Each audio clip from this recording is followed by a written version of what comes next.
அஸ்ஸலாமு அலைக்கும். Hi dears, welcome back to our channel Arfan creation. எல்லாரும் எப்படி இருக்கீங்க? அல்ஹம்துலில்லா எல்லாரும் ரொம்ப நல்லா இருக்கீங்க அப்படின்னு நம்புகிறேன். இன்றைக்கி vlog பார்த்திங்கன்னா காலையிலே எடுக்க ஆரம்பிச்சிட்டேன். இன்றைக்கி டே வந்து ஒரு மாதிரி பிஸியாக போகிற நாள் அன்னைக்கு எடுத்த ஒரு vlog தான். காலையிலே பார்த்திங்கன்னா இங்கே கிளம்பிட்டோன்னா ஜிஹெச் வரைக்கும் போகிற வேலை இருந்துச்சு. எதுக்காக அப்படின்னு பார்த்திங்கன்னா இந்த ப்ரெக்னென்சி டைமில் எனக்கு கொஞ்சம் ஹீமோக்ளோபின் வந்து கம்மியாக இருக்குதுன்னு சொல்லிட்டு பிளட் இன்ஜெக்ஷன் வந்து போட சொல்லியிருந்தாங்க. எனக்கு வந்து ப்ரைவேட்டில் தான் சொன்னாங்க.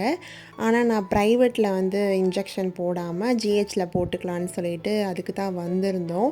இன்றைக்கி வந்து பார்த்திங்கன்னா எனக்கு 2வது இன்ஜெக்ஷன் அது போடுறதுக்கு தான் வந்திருந்தோம். இந்த மாதிரி ப்ரெக்னென்சி டைமில் பார்த்திங்கன்னா ப்ரெஷர் வந்து அதிகமாகிறதும் பிளட் வந்து கம்மியாகிறதும் ஒரு நார்மலான விஷயமாயிடுச்சு. இருந்தாலுமே அந்த நேரம் நம்ம வந்து டேக் கேர் பண்ணிக்கணும். நான் வந்து பார்த்திங்கன்னா ஜிஹெச்லேயே வந்து இன்ஜெக்ஷன் போட்டுக்கலான்னு வந்துட்டேன். ஏன்னா ப்ரைவேட்டில் போட்டாலும் சரி ஜிஹெச்சில் போட்டாலும் சரி 2 இன்ஜெக்ஷனுமே ஒன்று தான். அது எங்கே போட்டால் என்னன்னு சொல்லிட்டு தான் நான் ஜிஹெச்சில் வந்து போட்டுட்டு அங்கேருந்து கிளம்பிட்டோம். யாராச்சும் ப்ரெக்னெண்ட்டாக இருக்கீங்க, உங்களுக்கும் பிளட் இன்ஜெக்ஷன் போட சொன்னாங்க ப்ரைவேட்டில் அப்படின்னா நீங்கள் டேரெக்டாக இன்ஜெக்ஷன் வந்து ஜிஹெச்லேயே போட்டுக்கலாம். அங்கேயும் நல்லா கவனித்து தான் பார்க்குறாங்க. இது ஒரு சின்ன விஷயந்தான், இருந்தாலுமே சொல்லணும்னு தோணுச்சு. அதுக்கடுத்து பார்த்திங்கன்னா கொஞ்சம் வந்து திங்ஸ்லாம் வாங்க வேண்டியது இருந்தது. கடைக்கு போயிட்டு கொஞ்சம் திங்ஸ்லாம் வாங்கிட்டு அங்கேருந்து நாங்கள் வீட்டுக்கு வந்து கிளம்பிட்டோம்.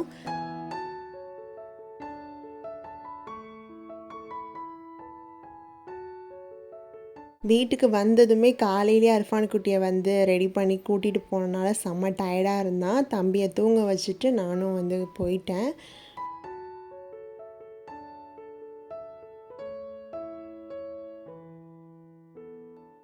ஹாஸ்பிட்டல்லாம் போயிட்டு வந்ததுக்கப்புறம் பார்த்திங்கன்னா அன்றைக்கி லன்ச் வந்து அம்மா தான் செஞ்சாங்க. அன்றைக்கின்னு இல்லை, எப்போவுமே வந்து சமையல் வேலைலாம் அம்மா தான் பார்க்குறாங்க. வந்ததுமே அம்மா வந்து குக் பண்ண ஆரம்பிச்சிட்டாங்க.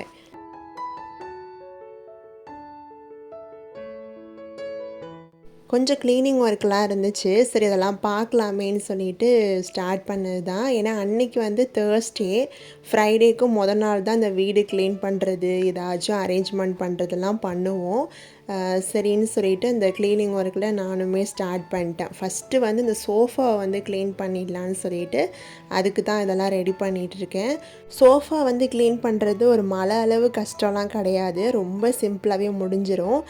கொஞ்சமாக தண்ணியில் பேக்கிங் சோடா, அதுக்கப்புறம் கம்ஃபர்ட் இருக்கு இல்லையா, அது கொஞ்சமாக ஊற்றிட்டு நம்ம நல்லா அதை கலந்துட்டு இந்த மாதிரி ஒரு மூடியில் டவல் வந்து நல்லா கட்டிட்டு நீங்கள் வந்து அதை ஃபுல்லாக நீங்கள் சோஃபாவை க்ளீன் பண்ண ஆரம்பிச்சிட்டிங்கன்னு வச்சுக்கோங்களேன், நல்லாவே வந்து க்ளீன் ஆகிடும். இதுவே நீங்கள் இந்த மாதிரி மூடி இல்லாமல் வெறும் டவலில் நனைச்சி நீங்கள் வந்து தொடச்சிங்க அப்படின்னா அந்த ஈரத்தன்மை அப்படியே வந்து சோஃபாவில் வந்து தங்கிடும். அது ஒரு மாதிரி காயறதுக்கு ரொம்ப லேட் ஆகிடும். இதுவே நீங்கள் வந்து மூடியில் வச்சு நீங்கள் வந்து இந்த மாதிரி பண்ணும்போது துடைக்கும் போதும் உங்களுக்கு ஈஸியாக இருக்கும். அதை விட உங்களுக்கு சீக்கிரமாக வந்து நல்லா ட்ரை ஆகிடும். அதுக்கு தான் இந்த டிப்ஸை நான் எப்போவும் ஃபாலோ பண்ணுவேன். அதே போல் இந்த சோஃபா எல்லாமே நல்லா க்ளீன் பண்ணி இந்த கார்னரில் உள்ள எல்லா இடத்தையுமே இந்த டவல் வச்சு நல்லா தொடச்சி விட்டுட்டேன். ஒரு சின்ன க்ளீனிங் ஒர்க் வந்து நம்ம வீட்டில் பண்ணாலுமே அந்த ஒரு பளிச்சுன்னு பார்க்குறதுக்கு அவ்வளோ அழகாக இருக்கும். அதனாலேயே மெனக்கிட்டு இந்த வேலைலாம் வந்து செஞ்சிட்ருக்கிறது.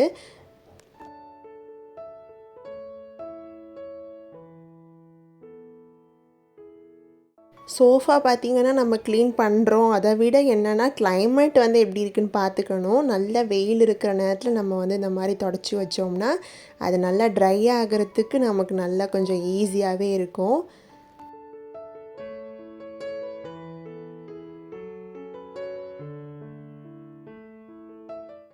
என் அம்மா சொல்லுவாங்க, எப்போவுமே ப்ரெக்னென்சியை வந்து ஒரு நோய் மாதிரிலாம் பார்க்கக்கூடாது. நம்ம செய்கிற எல்லா வேலையுமே வந்து நம்ம நார்மலாக செஞ்சுட்டு தான் இருக்கணும். ஏன்னா வந்து உட்காரக்கூடாது, குனியக்கூடாது, நிமிரக்கூடாதுன்னு அந்த ஒரு மாதிரி நம்மளை வந்து ட்ரீட் பண்ணுவாங்க இல்லையா, அந்த மாதிரிலாம் இருக்கக்கூடாது. நம்மளுடைய நார்மல் வேலையை நம்ம வந்து பார்த்துக்கிட்டே இருக்கணும்னு அம்மா எப்போவுமே சொல்லுவாங்க. என்னை பொறுத்தளவுக்கு அந்த மாதிரி அம்மா சொல்கிறது வந்து ஓகே தான். ஆனால் அது எல்லாருக்குமே பொருந்துமானா கிடையாது இல்லையா. எல்லாருடைய ப்ரெக்னென்சி டைம்லேயும் எல்லாருக்குமே உடம்பு வந்து ஒவ்வொரு மாதிரி தான் வந்து இருக்கும். அது வந்து ரொம்ப நம்ம நம்ம வந்து ஸ்ட்ரெஸ் பண்ணி நம்ம வந்து இந்த வேலையை நீ பார்த்து தான் ஆகணும்னு நம்ம வந்து சொல்ல முடியாது. சில பேர் ரொம்ப ஆக்டிவாக இருப்பாங்க, சில பேர் ரொம்ப லேசினஸாக ஃபீல் பண்ணுவாங்க, டயர்ட்னஸாக ஃபீல் பண்ணுவாங்க. அந்த மாதிரி உள்ளவங்க வந்து நம்ம வந்து அவங்கள ரொம்ப வந்து ஸ்ட்ரெஸ் பண்ண முடியாது. ஏன்னா அவங்களால முடிஞ்சால் தான் அவங்களால வந்து பண்ண முடியும். அதை தான் நான் வந்து சொல்லணும்னு நினைக்கிறேன். இப்போ என்னோடய ப்ரெக்னென்சி எப்படி இருக்குன்னு பார்த்தீங்கன்னா, ஒரு மூடுக்கு தகுந்த மாதிரி தான். இப்போ நான் தூங்கணும்னு நினச்சேன்னா நான் ரெஸ்ட் எடுப்பேன், கொஞ்சம் வந்து ரிலாக்ஸ் பண்ணுவேன். எனக்கு வேலை பார்க்கணுன்னு தோணுச்சுன்னா மட்டும்தான் நான் வேலையே பார்ப்பேன். அந்த மாதிரி தான் இப்போ எனக்கு வந்து போய்கிட்டு இருக்கு. இருந்தாலுமே க்ளீனிங் வேலை வந்து அப்போ நான் எப்படி வந்து செஞ்சிட்டு இருந்தேனோ அதே மாதிரி தான் இப்போயும் நான் ப்ரெக்னென்சி டைம்லேயும் செய்யணுன்னு ஆசைப்பட்றேன். அதுக்கு உடம்பு வந்து ஒத்து வந்துச்சு அப்படின்னா என்னால் வந்து முடிஞ்ச அளவுக்கு நான் பார்ப்பேன்.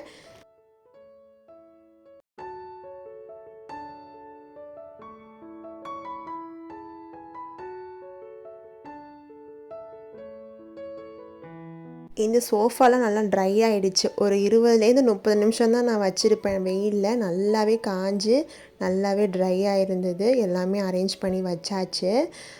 போன வ்ளாகில் பார்த்தீங்கன்னா என் ஹஸ்பண்ட் சொன்ன விஷயத்த நான் ஷேர் பண்ணும்போது நீங்கள் எல்லாருமே நல்ல நல்ல கமெண்டாக வந்து எனக்கு சொல்லியிருந்தீங்க.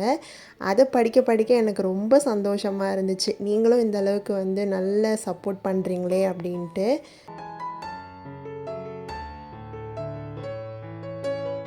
அன்னைக்கு லன்ச் வந்து பார்த்திங்கன்னா சுடுசோறு மட்டும் ரெடி பண்ணிவிட்டு நேற்று வச்ச பருப்பானை இருந்துச்சு, அதை வந்து ஊற்றி கொஞ்சமாக முட்டை வந்து பொரித்து சாப்பிட்டோம். கொஞ்சம் சிம்பிளாக தான் அன்றைக்கி லன்ச் வந்து போச்சு, இருந்தாலும் ரொம்ப நல்லா இருந்தது.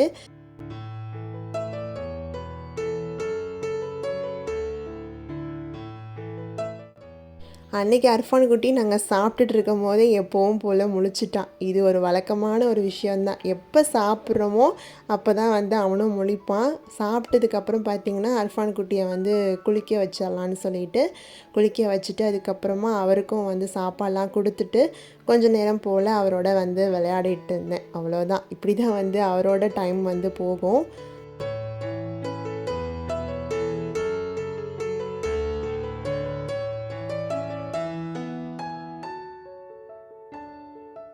அன்றைக்கி ஈவினிங்க்கு மேலே பார்த்திங்கன்னா சாக்லேட் கேக் வந்து பண்ணலான்னு சொல்லிட்டு கொஞ்சம் தோணிக்கிட்டே இருந்துச்சு. ஏன்னா கேக் பண்ணியே ரொம்ப நாள் ஆச்சு இல்லையா?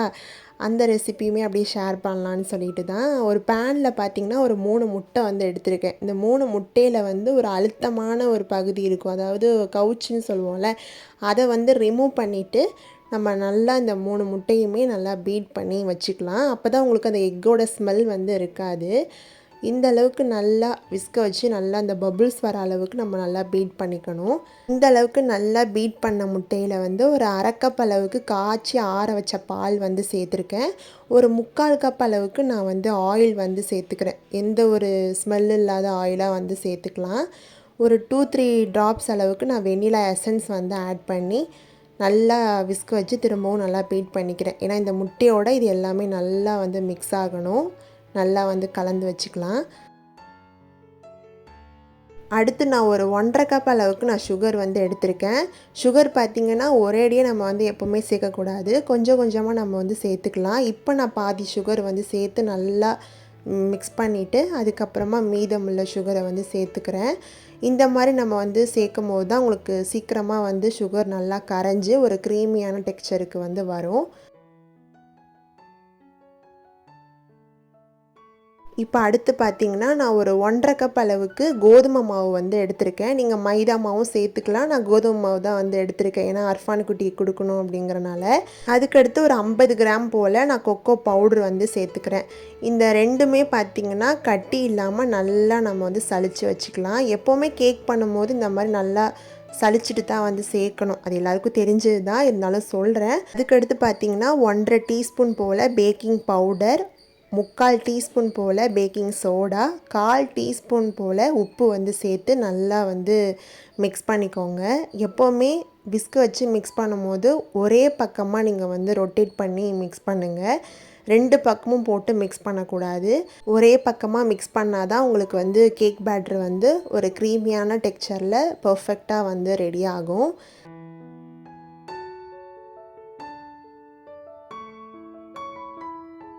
அடுத்து நான் கேக் பேன் வந்து எடுத்திருக்கேன். அதில் கொஞ்சமாக பட்டர் வந்து அப்ளை பண்ணிவிட்டு நம்ம ரெடி பண்ண கேக் பேட்டர் இருக்குது இல்லையா, அதை வந்து உள்ளே வந்து ஃபில் பண்ணி வச்சிடலாம்.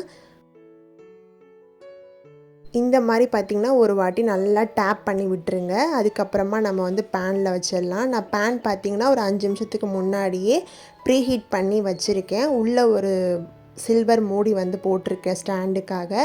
அது உள்ள இந்த கேக் பேட்டரை வந்து நம்ம வச்சுட்டு ஒரு 45 நிமிஷம் நல்ல ஒரு லோ ஃப்ளேமில் நம்ம அப்படியே வந்து விட்டுறலாம். நம்ம கேக் வந்து ரெடி ஆகிடும்.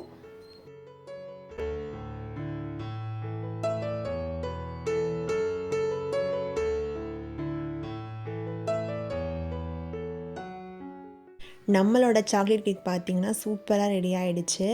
நான் கரெக்டாக 45 நிமிஷம் கழித்து ஓப்பன் பண்ணி பார்க்குறேன்.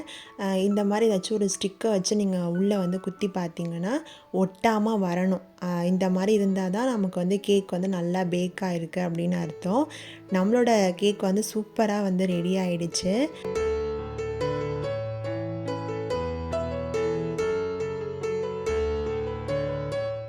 இந்த கேக் ரெசிபி பார்த்திங்கன்னா ரொம்ப சிம்பிள் தான், ரொம்ப டேஸ்ட்டாகவும் இருந்தது. நீங்களும் கண்டிப்பாக வீட்டில் செஞ்சு பார்த்துட்டு எப்படி வந்துச்சு அப்படின்னு மறக்காமல் கமெண்ட் பாக்ஸில் சொல்லுங்கள் டியர்ஸ். நான் இப்போ கட் பண்ணி காட்டுறேன், எப்படி இருக்குன்னு பாருங்கள்.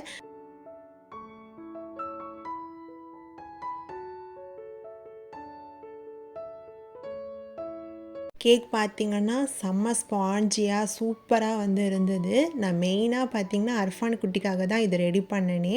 அர்ஃபான் குட்டி இந்த கேக் சாப்பிட்டுட்டு என்ன மாதிரிலாம் ரியாக்ஷன் பண்ணான் அப்படின்னு சொல்லிட்டு நீங்களும் பாருங்கள் இன்ஷா அல்லாஹ்.